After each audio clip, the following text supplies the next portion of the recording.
జాతరలో ఇప్పుడు 4వ రోజు ఈరోజు పొంగుపాల కార్యక్రమం ఉంది కదా. ఇప్పుడు ఏదో చూడండి పోయి రెడీ చేస్తున్నారు.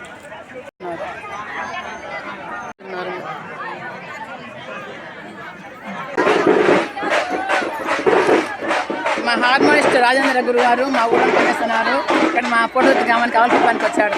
మా అన్న కొడుకు ఇద్దరు ఫ్రెండ్స్ ఇల్లు. ఇప్పుడు పొంగుపాల కార్యక్రమంలో ఈ కార్యక్రమం జరుగుతుంది. ఇప్పుడు గంగమ్మ తల్లికి ఇవంటే చాలా ఇష్టం.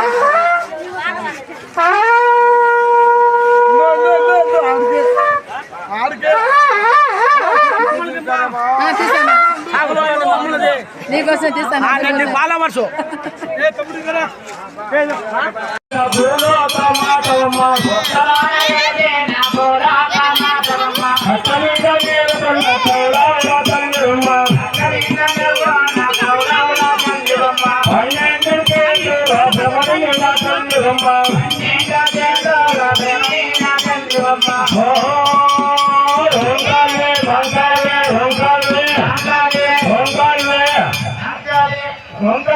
మంగళవే శరుగంగా నీవు ఎప్పుడైనా వంగళవే శరుగంగా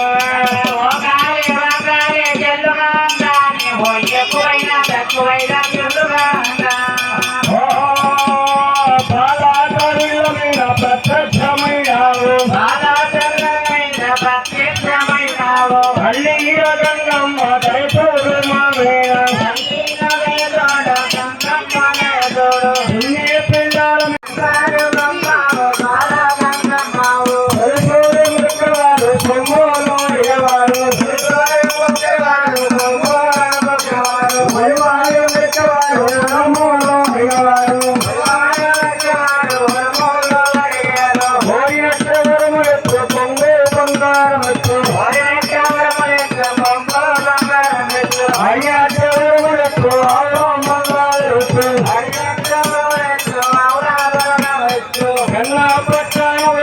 గంగమ్మ గుడి ముందర మాత్రమే పొంగువాల యాగం చేస్తారు. ఎందుకు చేస్తారై అంటే ఆనాడే ఆ తల్లి ఏం చేసింది, తన భర్త ఉన్నాడు కదా ఈశ్వరుడు ఆ ఈశ్వరుడితో అనుమతి తెచ్చుకుందంటమ్మా. పొంగువాల యాగం నా గర్భగుడి ముందర వేయాలని చెప్పి ఆనాడే ఆ తల్లి తీసుకొచ్చిందంట. ఈ పొంగువాల యాగం ఏందయ్య అనేది మీ అందరికి అనుమానం ఉండవచ్చు. ఏమిటయ్యా చరిత్ర అంటే ఒక అర్ధగంట పై పని కాదు, అందరూ కూర్చోవాలని చెప్పి మరి కోరుకుంటున్నా. కూర్చోమా.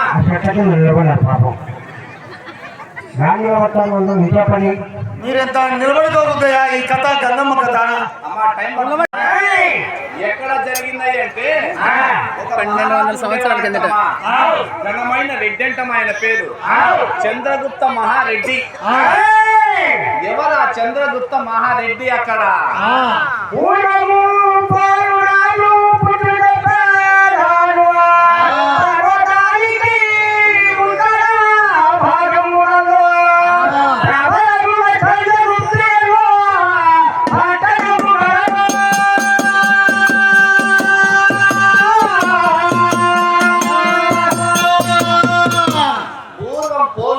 పుట్టి చెప్పేదాను ప్రభము గల చంద్రగుప్తి అను పట్టణము గలదు.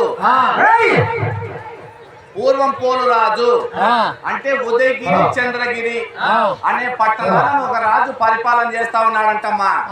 ఆయన పేరే చంద్రగుప్త మహారెడ్డి. ఆ మహారెడ్డి బదులు మహారాజుని పిలుచుకుందాం. ఆనాటి కాలంలో ఆ రెడ్డి పరిపాలన చేసేవాడంటయ్యా. ఏ పట్టణాలు అంటే చంద్రగిరి, ఉదయగిరి అనే రెండు రాజ్యాలను పరిపాలన చేస్తా ఉన్నాడంటమ్మా చంద్రగుప్త మహారాజు. ఎప్పుడైతే పరిపాలన చేస్తా ఉంటాడు ఆయన భార్య ఉంటుందంటమ్మా హంసమాదేవి. ఆ హంసమాదేవి ఏమిటయ్య అంటే ఎన్నడైనా సరే పెనిమిటి మాటను జమ దాటి ఎరగదు. పరాయి పురుషుల సంగతి నెరగదంటమ్మా హంసమాదేవి. నేలన పోయే నల్ల చీమకు కూడా హాని చేసేది కాదంటమ్మా. ఆనాటి కాలంలోనే అంతటి ఉత్తమ తల్లి ఉంటామా హంసమాదేవి. ఆ హంసమాదేవి ఏం చేస్తుంది, ప్రతినిత్యం పేద బ్రాహ్మణులకు పెళ్లిళ్ళు చేస్తూ అక్కడ ఉండే ప్రజలకు భూదానం గోదానం చేసేదంటమ్మా. ఆనాటి కాలంలోనే భూములు దానం చేసేది, గోవులను దానం చేసేదంటమ్మా హంసమాదేవి. అలా ఈ కాలంలో ఆ కాలంలో ఆ కాలంలో ధర్మం చేసేది కదా. ఈ కాలంలో అలాగే ధర్మం చేస్తే ఏమవుతుంది అక్కడ? అంతా ఇట్లా వాళ్ళే కానీ ఇట్లా వాళ్ళు తక్కువ అమ్మా, అంత వాళ్ళు ఎక్కువ ఉన్నారు. ఆనాటి కాలంలోనే అరచేయి భూమికి చూపించేదంటమ్మా. ఈనాటి కాలంలో అరచేయి ఆకాశాన్ని చూపించారంట. అలా ఆనాటి కాలంలోనే ఆ తల్లి ఏం చేసింది? ప్రతినిత్యం పేద బ్రాహ్మణులకు పెళ్లిళ్ళు చేస్తూ ఆ గోవులు దానం చేసేదంటమ్మా, భూములు దానం చేసేదంట. ఎప్పుడైతే ఆ తల్లి దానం చేస్తా ఉందో వాళ్ళకు వివాహం జరిగి 12 సంవత్సరాలు అయిందంటమ్మా. ఎప్పుడైతే 12 సంవత్సరాలు అయిందో సంతానం కలగరంటమ్మా వాళ్ళిద్దరు భార్య భర్తలకు. ఎప్పుడైతే సంతానం కలగరో ఏం చేస్తుంది హంసమాదేవి? నేరుగా తన భర్త దగ్గరికి వచ్చి, స్వామి స్వామి మనకు వివాహం జరిగి 12 సంవత్సరాలైంది, 12 సంవత్సరాలు అయినాక మనకు సంతానం లేని కారణమేమని చెప్పి ఆ చంద్రగుప్త మహారాజుని అడిగిందంటమ్మా తల్లి. ఎప్పుడైతే ఆ తల్లి అడిగిందో ఏమన్నాడు చంద్రగుప్త మహారాజు? దేవి, సంతానం లేని కారణం నాకెలా తెలుస్తుంది? మన ఊర్లో బ్రాహ్మణులు ఉద్దండ పండితులను వాళ్ళని పిలిపిద్దాం, సంతానం లేని కారణం ఏమి తెలుపుదామని చెప్పి వాళ్ళని పిలిపించినారంటమ్మా. ఏ ప్రకారంగా పిలిపించినారు అక్కడ?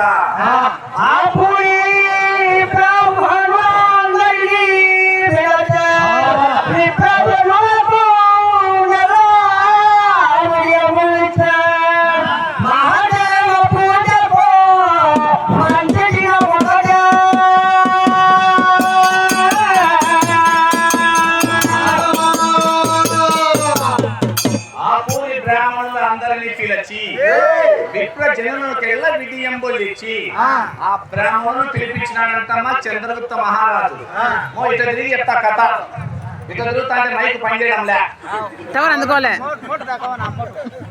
ఏం చేసినాడు చంద్రగుప్త మహారాజు? ఆ బ్రాహ్మణులు పిలిపించినాడంటమ్మా.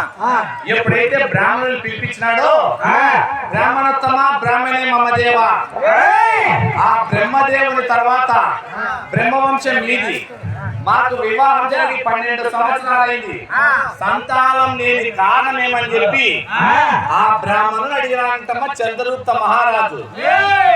ఎప్పుడైతే అడిగినాడో ఈ భార్యాభర్తలు ఇద్దరు జాతకాలు ఎలికేసినారంటమ్మా. ఎప్పుడైతే ఎలికేసినారో ఏం చెప్పినారు అక్కడ ఉండే బ్రాహ్మణులు?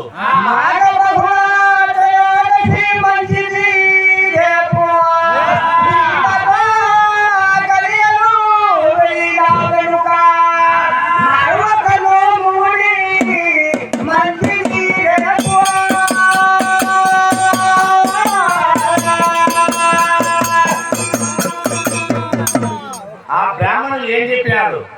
అయ్యా చంద్రగుప్త మహారాజా, మీకు లక్షణంగా సంతానం ఉంది, మీకు సంతానం కలగాలి అంటే మల్లికార్జునుడు ఉన్నాడు, మల్లికార్జునుడు భోళాశంకరుడు 41 రోజు ఆ మల్లె పూలతో ఆయనకు మీరు పూజలు చేస్తే మీకు సంతోషంగా సంతానం కలుగుతుందని చెప్పి ఆ బ్రాహ్మణులు చెప్పినారంటమ్మా. ఎప్పుడైతే బ్రాహ్మణులు చెప్పినారో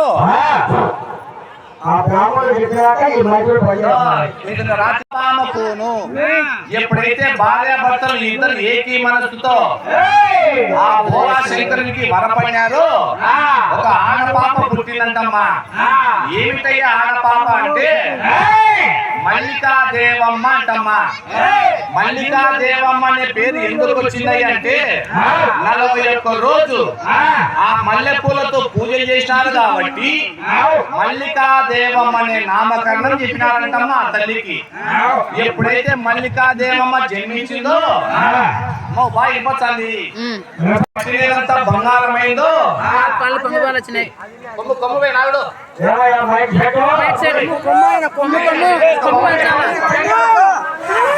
కొమ్ముబాలు వచ్చేది శ్రీ మాత్రే నమః, శ్రీ మాత్రే నమః, శ్రీ మాత్రే నమః.